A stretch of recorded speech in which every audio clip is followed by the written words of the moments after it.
انسان وہ ہے علم کی جس میں ہو تجلی، حیواں کو کبھی علم ملا ہو تو بتا دو، خود بھی پڑھو بننے کے لیے عالم و کامل، ان پڑھ کوئی مل جائے تو اس کو بھی پڑھا دو، ہو علم تو پھر کیا نہیں امکان میں تمہارے، تم چاہو تو جنگل کو بھی گلزار بنا دو۔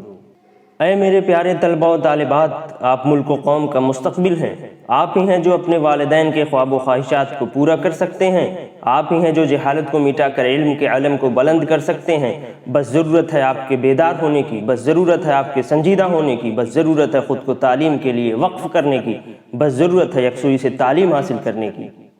آپ تاریخ کا مطالعہ کریں تو آپ کو معلوم ہوگا کہ تعلیم سے بے رغبتی کے سبب بہت سی قومیں زوال پذیر ہو اٹھیں اور عرش سے فرش پر آ پڑیں۔ یونانیوں کا کیا حشر ہوا آپ کو معلوم ہوگا، اور بہت سی ایسی قومیں بھی ہیں جنہوں نے تعلیم میں رغبت دکھائی اور مسلسل ترقی کرتی رہیں۔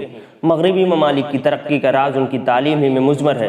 اللہ تعالیٰ خود علم کی اہمیت پر زور دیتے ہوئے کہتا ہے کہ اے نبی کہہ دیجئے کہ کیا علم رکھنے والے اور نہ رکھنے والے برابر ہو سکتے ہیں؟ نصیحت تو وہی حاصل کرتے ہیں جو عقل والے ہیں۔ اللہ تعالیٰ نے اگر ہمیں اشرف المخلوقات میں سے بنایا ہے اور ہمیں عقل دی ہے تو ہماری بھی کچھ ذمہ داریاں ہیں کہ ہم علم حاصل کریں، انسان اور مہذب بنیں، علم کی روشنی سے مشرق و مغرب کو جگمگائیں۔ لیکن افسوس اس بات کا ہے کہ ہم نے کبھی یہ بھی جاننے کی کوشش نہیں کی کہ ہمارے والدین کو ہم سے کتنی امیدیں ہیں اور کیا کیا ایکسپیکٹیشنز ہیں۔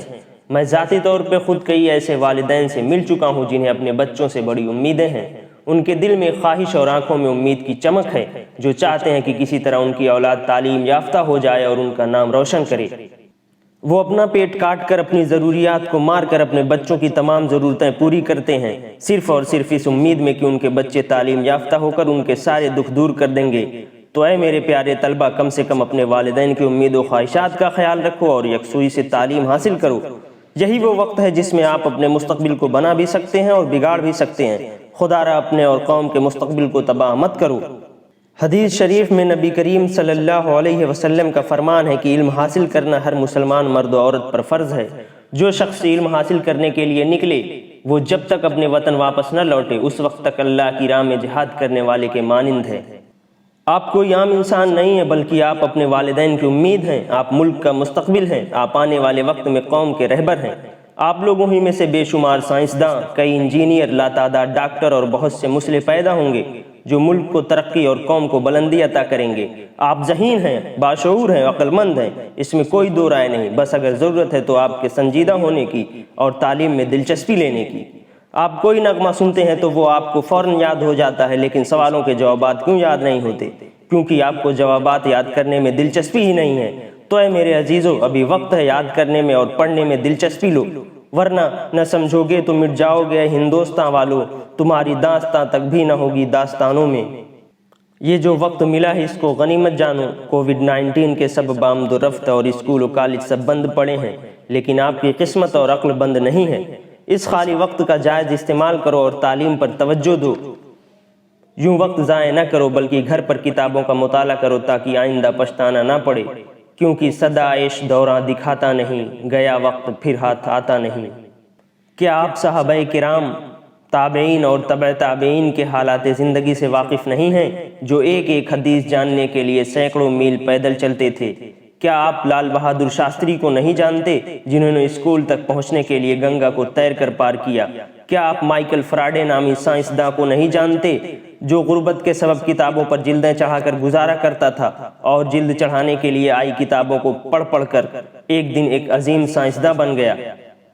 کیا آپ اس شخص سے واقف نہیں ہیں جس کا ذکر علامہ شبلی نے اپنے سفرنامہ میں کیا ہے، جو ان کے ساتھ پانی کے جہاز میں سفر کر رہا تھا اور اچانک جہاز طوفان میں گر گیا؟ لوگوں میں افراتفری مچ گئی، لیکن وہ شخص بڑے اطمینان سے بیٹھ کر کتابیں پڑھتا رہا۔ جب علامہ شبلی نے اس شخص سے کہا کہ جہاز طوفان میں گر گیا ہے، لوگ پریشان ہیں اور دعا کر رہے ہیں، آپ ہیں کہ بڑے اطمینان سے مطالعے میں مہو ہیں، تو اس نے جواب دیا کہ میں اس لیے مطالعے میں مہو ہوں تاکہ موت کے بعد خدا کے حضور کہہ سکوں کہ میں نے اپنا ایک بھی لمحہ ضائع نہیں کیا۔ ایسی ہزاروں شخصیات ہیں جنہوں نے اپنی محنت اور عزم و ارادے کے سہارے اپنا نام روشن کیا اور عروج فلک پر سورج بن کر چمکے۔ اے میرے عزیزو، خود کا جائزہ لو، حالات کی نزاکت کو سمجھو اور آج سے یہ تہیہ کرو کہ ایک بھی منٹ ضائع نہیں کرو گے، تعلیم پر توجہ دو گے اور علم کو اپنا اوڑھنا اور بچھونا بناؤ گے۔ کیونکہ موجودہ دور میں اگر کوئی چیز ہمیں عزت اور بلندی عطا کر سکتی ہے تو وہ تعلیم ہی ہے۔ اس لیے بیدار ہو جاؤ اور آج سے ابھی سے پڑھنا لکھنا شروع کر دو۔ بے علم کا جینا بھی ہے ایک قسم کا مرنا، جیسے تنے بے روح جلا دو کی دبا دو۔ دوستو، آپ نے بادبانی کشتی کا نام تو سنا ہی ہوگا۔ اس کشتی کی خوبی یہ ہے کہ یہ کسی بھی سمت سے چلنے والی ہوا کو اپنے حق میں کرنے کا ہنر رکھتی ہے۔ یعنی اس کشتی کے اوپر کپڑوں کے بڑے بڑے پردے یوں ترتیب دیے جاتے ہیں کہ ہوا چاہے مشرق سے چلے یا مغرب سے، جنوب سے چلے یا شمال سے، یہ کشتی ان ہواؤں کو اپنے موافق بنا کر ان سے آگے بڑھنے کا کام لیتی ہے۔ ہمیں ضرورت ہے اسی بادبانی کشتی سے سیکھنے کی۔ حالات چاہے جیسے بھی ہوں، ہم حالات کو خود کے لیے موافق بنا کر آگے بڑھنے کی کوشش میں لگے رہیں تو انشاءاللہ ایک نہ ایک دن اپنی منزل مقصود تک ضرور پہنچ جائیں گے۔ اگر ہم موجودہ صورتحال کا جائزہ لیں تو ظاہری طور پر اسکول، مدرسے اور کالج وغیرہ تو بند ہیں، لیکن کیا ان کا بند ہونا ہمیں ہمارے مقصد کی تکمیل سے روک سکتا ہے؟ کیا ان کا بند ہونا ہمیں ہماری منزل تک پہنچنے میں مخل ہو سکتا ہے؟ نہیں، ہرگز نہیں۔ یہ عذر کمزور اور کمظرف پیش کریں کہ اسکول و کالج بند ہیں تو کیسے پڑھا جائے؟ ہم نہ کمزور ہیں اور نہ ہی کمظرف۔ کیا ہمارے پاس کتابیں نہیں ہیں؟ کیا ہمارے پاس انٹرنیٹ کی سہولیات نہیں ہیں؟ کیا ہمارے رابطے میں اساتذہ اور سرپرست نہیں ہیں؟ ہم ان کی مدد سے اپنی تعلیمی سرگرمیوں کو جاری و ساری رکھ سکتے ہیں۔ ہم اس ناسازگار حالت کو اپنے لیے ایک موقع سمجھ کر اسی بادبانی کشتی کی طرح سازگار بنا لیں اور آگے بڑھیں۔ اصل مسئلہ یہ ہے کہ ہمیں نہ کتابوں سے محبت ہے اور نہ ہی تعلیم میں دلچسپی، اور کبھی کبھی ہمارے والدین کے اقوال بھی ہماری اس عدم دلچسپی کو تقویت بخشتے ہیں۔ موجودہ صورتحال کے تناظر میں اگر ہم دیکھیں تو اکثر والدین کا یہی کہنا ہے کہ اس سال کا نصف حصہ تو گزر چکا ہے، نصف بھی یوں ہی گزر جائے گا، سو اگلے سال سے دوبارہ تعلیمی سرگرمی شروع کرنا۔ اب آپ یہ بتائیں کہ بچے پر اس طرح کے جملوں کا مثبت اثر پڑے گا یا منفی؟ جب والدین کی یہ سوچ ہے تو طالب علم کی کیا سوچ ہوگی؟ وہ تعلیم میں دلچسپی لے گا یا تعلیم سے بیزار ہوگا؟ والدین کو چاہیے کہ وہ بچوں کو تعلیم میں رغبت دلوائیں، حالات سے لڑنا سکھائیں اور موافق و ناموافق ہر حالت میں اپنے بچوں کو ایک مثبت سوچ دیں۔ جو گزر گیا وہ ماضی تھا، جو گزرنے والا ہے وہ مستقبل ہوگا۔ ہمیں ماضی پر ماتم نہیں کرنا ہے بلکہ ماضی سے سیکھتے ہوئے لائحہ عمل تیار کرنا ہے اور مستقبل کے لیے کمر کسنا ہے۔ اس لیے اے معزز سرپرست صاحبان اور پیارے طلبہ، ماضی کے آڑ میں چھپنے یا ماضی کو برا بھلا کہنے کے بجائے اس سے نصیحت لو اور مستقبل کی تیاری کرو۔ جو بھی وقت ملا ہے اسے غنیمت جانو اور اس کا پورا فائدہ اٹھاؤ۔ کیا خبر کہ آئندہ حالات بہتر ہوں گے یا بدتر، اس لیے حالات سے لڑنا اور آگے بڑھنا سیکھو۔